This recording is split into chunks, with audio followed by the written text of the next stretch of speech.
Structure important है, rule important है, tense में हमें क्या करना चाहिए, टेंस हमें आ जाए उसके लिए हमें क्या पढ़ना चाहिए, हमें सिर्फ स्ट्रक्चर पर ध्यान देना चाहिए या फिर हमें सिर्फ रूल पर ध्यान देना चाहिए। हम सभी जो इंग्लिश पढ़ते हैं, जो कॉम्पिटिटिव एग्जाम की तैयारी करते हैं, तो हमारे पास बुक्स हैं जिनमें बहुत सारे रूल दिए गए होंगे, उनमें स्ट्रक्चर भी दिए गए होंगे। अब दोनों के दोनों बहुत ही इंपॉर्टेंट होते हैं।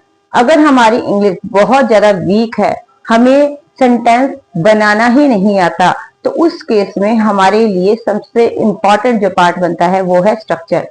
हमें सेंटेंस को बनाने के लिए स्ट्रक्चर को फॉलो करना पड़ता है, स्ट्रक्चर हमें आना चाहिए। अब स्ट्रक्चर हमें आएगा, उसके बाद हमें ये पता होना चाहिए कि हमने स्ट्रक्चर तो सीख लिया, अब हमें ये पता होना चाहिए कि टेंस, कौन सा टेंस चल रहा है, कौन सा टाइम है, उसके अकॉर्डिंग हमें कौन सी फॉर्म फिल करनी है, कैसे फिल करनी है। तो ये सारे होते हैं रूल रेगुलेशन के हिसाब से। तो इसीलिए टेंस के अंदर जहां रूल बहुत ज्यादा इंपॉर्टेंट है, वहां स्ट्रक्चर का भी बहुत ज्यादा इंपॉर्टेंट रोल है। अगर हम 10th और 12th में हैं, तो वहां राइटिंग सेक्शन हमें बहुत, मतलब राइटिंग सेक्शन है हमें कंप्लीट करना पड़ता है, हमें क्वेश्चन आंसर अटेम्प्ट करने पड़ते हैं। मगर जब तक हमें यही नहीं पता होगा कि फर्स्ट फॉर्म, प्रेजेंट टेंस में फर्स्ट फॉर्म यूज होती है, सेकंड फॉर्म यूज होती है, इज देमर कहाँ यूज होता है, वाज कहाँ यूज होता है, तो हमें स्ट्रक्चर नहीं पता, हमें रूल रेगुलेशन नहीं पता, तो हम राइटिंग सेक्शन को बिल्कुल भी कंप्लीट नहीं कर सकते। उसके अलावा अगर हम कॉम्पिटेटिव एग्जाम की तैयारी करते हैं, तो वहां हमें मान लिया कि हमें कुछ लाइनें नहीं लिखनी, मगर वहां हमें एक सेंटेंस दिया होता है और वहां पर हमें वर्ब फिल करनी होती है। तो उस वर्ब को फिल करने के लिए भी हमें टेंस के जो रूल होते हैं उनके बारे में नॉलेज अच्छी तरह से होनी चाहिए। तो इसीलिए एक टेंस तब सीख सकते हैं जब हमें अच्छी तरह से स्ट्रक्चर आते हो, अच्छी तरह से हमें उनके रूल्स के बारे में नॉलेज हो। इन्हीं चीजों को आगे कंप्लीट करते हुए, इन चीजों की इंपॉर्टेंस को जानते हुए चलिए स्टार्ट करते हैं। हमारे टेंस का टॉपिक है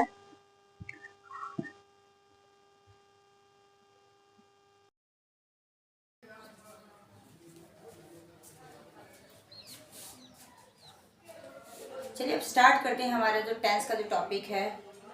आप सभी को इसके पार्ट्स, कितने टेंस होते हैं, कितने आगे डिवाइड में बांटा गया होता है, ये सारे के सारे आपको अच्छी तरह से पता है। मैं डायरेक्ट ही टेंस को स्टार्ट करती हूँ हमारे सिंपल प्रेजेंट टेंस से। यानी आज का जो हमारा रहेगा प्रेजेंट टेंस, कौन सा, सिंपल प्रेजेंट टेंस। तो इसका सबसे पहले हम स्ट्रक्चर देख लेते हैं किसका, एफर्मेटिव सेंटेंसेस में स्ट्रक्चर कैसे यूज होता है।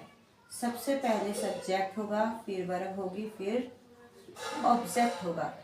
यानी वर्ब की फर्स्ट फॉर्म, उसके साथ एस और ई एस भी लगेगा। सब्जेक्ट, वर्ब की first form, S E S और ऑब्जेक्ट। अब सबसे पहले हमें ये पता होना चाहिए एस ई एस का क्या मतलब है। यहाँ पर भी जब भी हमारा नाउन या फिर प्रोनाउन अगर सिंगुलर है, अगर हमारा नाउन या प्रोनाउन सिंगुलर है, कौन से, जैसे ही, शी, इट या फिर किसी का भी नेम, उस केस में हम वर्ब की फर्स्ट फॉर्म के साथ एस और ई एस लगाते हैं।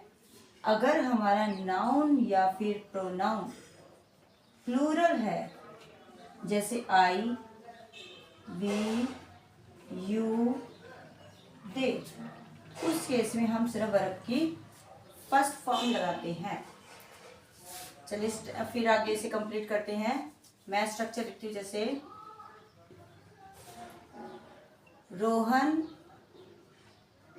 खाना खाता है, मोहन टीवी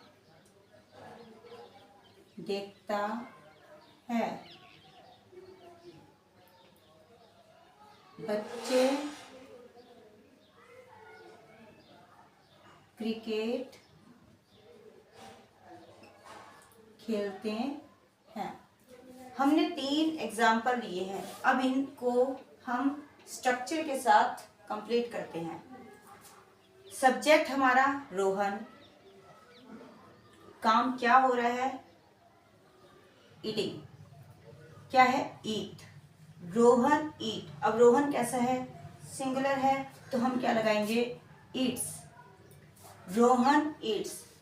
अब क्या खाता है, उसने कुछ नहीं कहा, रोहन खाना खाता है, Yeats food, Rohan Yeats food, यानी ये सब्जेक्ट, ये वर्ब और ये ऑब्जेक्ट। मोहन टीवी देखता है, मोहन हमारा सब्जेक्ट, देखने को बोलते हैं वॉच, सिंगुलर है तो ईएस लगा दिया, वॉचेस क्या देख रहा है वो, टीवी, मोहन वॉचेस टीवी। बच्चे क्रिकेट खेलते हैं, द चिल्ड्रन प्ले। अब यहाँ पर हम एस नहीं लगाएंगे क्योंकि जो हमारा सब्जेक्ट है वो प्लूरल है, प्ले क्रिकेट। तो आपने देखा कितना आसान है। हमें अगर स्ट्रक्चर पता है तो हम किसी भी सेंटेंस की किसी भी लाइन की हिंदी की इंग्लिश इजीली बना सकते हैं। अब हम बनाते हैं इसका नेगेटिव।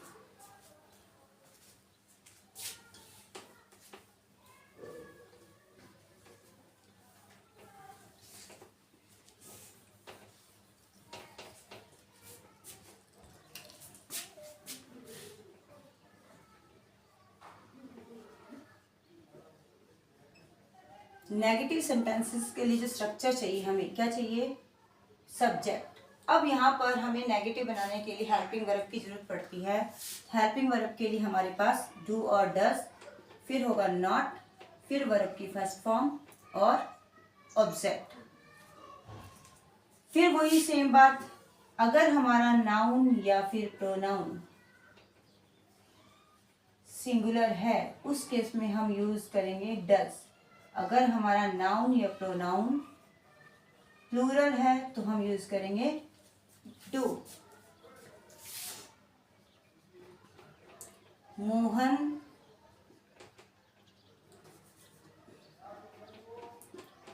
स्कूल नहीं जाता है, बच्चे क्रिकेट नहीं खेलते हैं।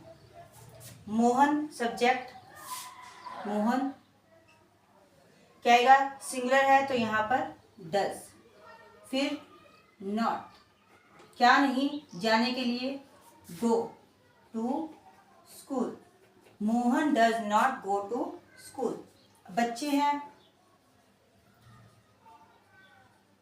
द चिल्ड्रन, बच्चे ज्यादा हैं तो क्या आएगा, डू नॉट प्ले, क्या नहीं खेलते, क्रिकेट। अब आपने देखा होगा इसे हमने नेगेटिव भी इजीली बना दिया अगर हमें स्ट्रक्चर अच्छी तरह से आता है तो।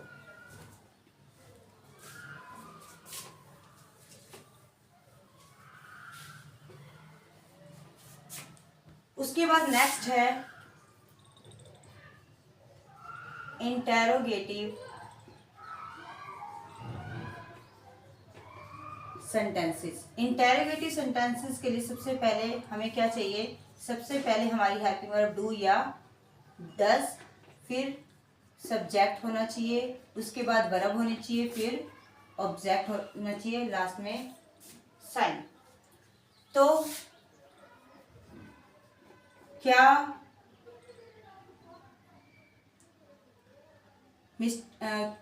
क्या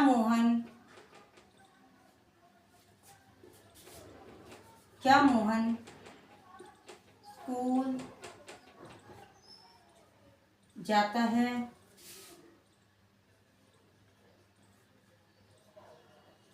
क्या पिताजी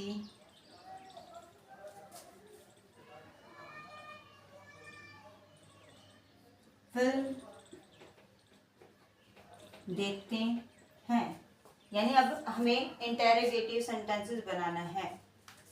पहले हमें सब्जेक्ट देखना पड़ेगा, क्या है हमारा सब्जेक्ट, मोहन, मोहन के अकॉर्डिंग डज मोहन जाने को, go to school. Does Mohan go to school. क्या पिता जी। Does father watch film. यानी आपने देखा होगा कि स्ट्रक्चर की हेल्प से हमने सेंटेंस को इजीली बना लिया है। अब हम देखते हैं इसके रूल, क्योंकि टेंस तभी आएंगे जब हमें अच्छी तरह से स्ट्रक्चर भी पता हो और हमें रूल भी पता हो।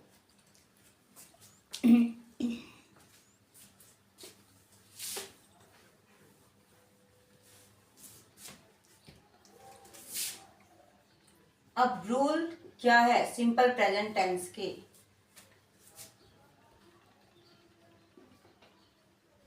हैबिचुअल एक्शन, उसके बाद यूनिवर्सल फैक्ट, जनरल ट्रुथ,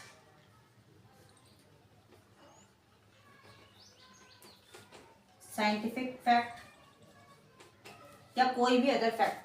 यानी अब हमें रट्टा नहीं मारना। अगर हम रट्टा मारते हैं तो उन चीज़ों को भूलने के ज़्यादा चांस रहते हैं। तो इनको अगर हम समझ लेते हैं तो हमें रट्टा मारने की ज़रूरत ही नहीं पड़ती। और वैसे भी समझ कर जो भी काम किया जाता है वो अच्छी तरह से हमारे माइंड में सेट रहते हैं। तो देखिए, मैंने कहा हैबिचुअल एक्शन, यानी किसी की अगर हैबिट है तो इसका मतलब वो काम रूटीन में हो रहा होगा, हमेशा हर रोज या फिर हफ्ता में, महीने में वो काम चलता ही होगा, तभी तो उसे रूटीन कहा गया है, तभी तो उसे डेली कहा गया है। तो यहाँ पर हमें वर्ड जैसे डेली, ऑलवेज, सेल्डम, वीकली ऐसे वर्ड दिखाई देते हैं बहुत आराम से। जैसे my grandmother gets up early in the morning। अब ये उनकी हैबिट है कि वो हर रोज सुबह जल्दी उठती है। अगर उठती है हर रोज तो उनकी हैबिट है। अगर वो ये कहा जाए कि कल तक उठा करती, आज से उन्होंने उठना बंद कर दिया, तो इसका मतलब वो हैबिट है, उनकी ब्रेक हो चुकी है, वो हैबिट नहीं रही। फिर है यूनिवर्सल फैक्ट कि वो भी मान के वो सत्य है, वो ट्रुथ, वो फैक्ट जिनको हम बदल नहीं सकते। अगर हमने उसको बदल दिया तो उसका मतलब ही खत्म हो जाता है। जैसे सूरज है, पूर्व से उगता है, पश्चिम में छिपता है, या फिर पृथ्वी सूरज के चारों तरफ चक्कर काटती है। तो ये वो सत्य है जिनको हम चेंज नहीं कर सकते। पास्ट में भी यही घटना हुआ करती थी, प्रेजेंट भी होती है, आगे फ्यूचर में भी ये घटना घटेगी। उसे कोई तोड़ नहीं सकता, उसे कोई चेंज नहीं कर सकता।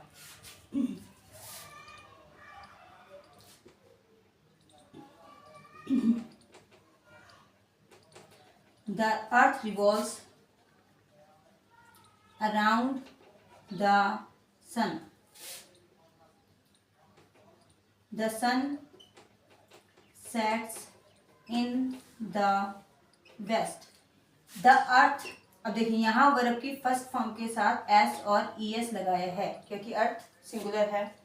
द सन, फिर हमने वर्ब के साथ एस लगाया है, सेट्स इन द वेस्ट यानी पश्चिम में छिपता है। उसके अलावा general truth, scientific fact, mathematical fact, geographical fact, यानी कोई भी ऐसे फैक्ट जो तथ्य पर आधारित होते हैं उनको भी हम चेंज नहीं कर सकते। जैसे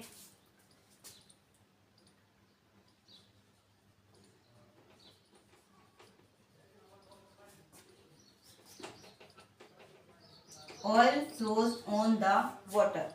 अब ऑयल सिंगुलर है तो यहाँ पर हमने वर्ब के साथ एस लगा दिया, और ऑयल है वो हमेशा पानी पर तैरता है। उसके अलावा एक एग्जांपल देखते हैं, the water melts on 100 degree Celsius. अब जो पानी है वो मेल्ट होता है, या फिर हम यहाँ वाटर की जगह यहाँ कर लेते हैं, चलो आइस लिखती हूँ। यहाँ पर जो आइस है यहाँ पर मेल्ट होती है, पिघलती है 100 डिग्री सेल्सियस टेम्परेचर पर पिघलती है। तो ये एक जनरल फैक्ट है, ट्रुथ है। तो इनको कभी भी चेंज नहीं किया जा सकता। पास्ट में भी यही घटना घटती थी, फ्यूचर में भी और प्रेजेंट में भी इन्हें चेंज नहीं कर सकते। तो मेरे ख्याल में आप बिना रट्टा मारे इस टेंस को अच्छी तरह से समझ चुके होंगे कि अगर कहीं कहीं पर भी किसी की हैबिट नज़र आती है, जो डेली बेस में रूटीन में ये जो काम चलता है, या फिर कोई भी यूनिवर्सल फैक्ट है, जनरल ट्रुथ है, तो वहाँ पर हमें सिंपल प्रेजेंट टेंस का ही यूज़ करना है। आज का वीडियो यहीं तक। आपको अगर हमारा आज का सेशन अच्छा लगा हो, समझ में आया हो, तो हमारे वीडियो को सब्सक्राइब कीजिए, लाइक कीजिए, कमेंट कीजिए। Thank you for watching this video.